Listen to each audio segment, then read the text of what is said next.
Secunderabad railway platform మీద ఛాయ్ అమ్ముకుంటున్నాక ఆ స్థాయి నుంచి ఈ స్థాయి వరకు వచ్చి నీ ప్రభుత్వాన్ని కూల్చి కాల్చి పండబెట్టి తొక్కిన ఈ తీన్మార్ మల్లన్నను నువ్వు ఈసారి ఎదుర్కోలేవు. ఎందుకంటే ఇక్కడ ఉన్నది ఈ కాంగ్రెస్ పార్టీ ప్రభుత్వం ఉన్నది.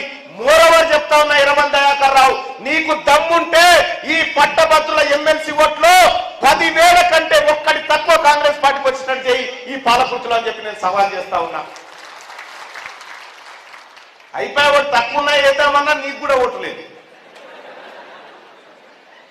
సోదరి మల్లారా, తీన్మార్ మల్లన్న నరేంద్ర మోడీ గారు 2 కోట్ల ఉద్యోగాలు ఇస్తా అని చెప్పిండు. ఏడాదికి 2 కోట్ల ఉద్యోగాలు ఇవ్వకపోగా ఉన్న ఉద్యోగాలు కంపెనీలన్నీ ప్రైవేట్ పరం చేసి ప్రభుత్వ ఉద్యోగాలకు కోత పెట్టిండు. బిజినెస్ స్టాండర్డ్ కథనం ప్రకారం 2025లో 50,000 ఉద్యోగాలకు కోత పడబోతా ఉంది.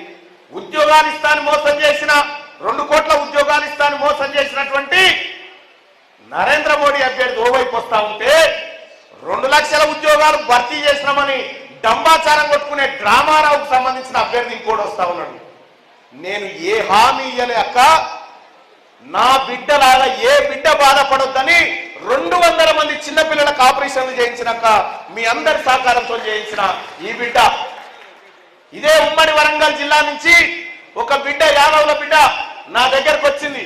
నా దగ్గరకు వచ్చి అన్నా మా నాన్న పెళ్లి చేస్తా అంటుండు, నేను బాగా చదువుకుంటున్నా, నా సర్టిఫికెట్ చూడాలి అంటే ఆ అమ్మాయిని అక్కడ అమీర్పేట హాస్టల్లో ఉంటే ఆ అమ్మాయిని అమెరికాలో ఒక యూనివర్సిటీలో చదివిపిస్తా ఉన్నాక ఇవాళ రష్యాలో చదివిపిస్తా ఉన్నా.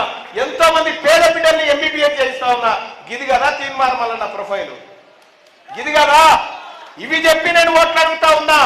నేను అక్క ఈ రాష్ట్రంలో దేశంలో రాజకీయాల్లోకి వచ్చిన నాయకులు ఎవరు కూడా తన ఆస్తులు ప్రభుత్వానికి సరెండర్ చేసి రాలేదక్క. ఒక్క తీన్మార్ మల్లన్నే నా కుటుంబ ఆస్తులన్నీ ప్రభుత్వానికి జప్తు చేసి రాజకీయాల్లోకి వస్తా ఉన్నా. మీకు దమ్ముందా ఈ పని చేయడానికి అని చెప్తా ఉన్నా.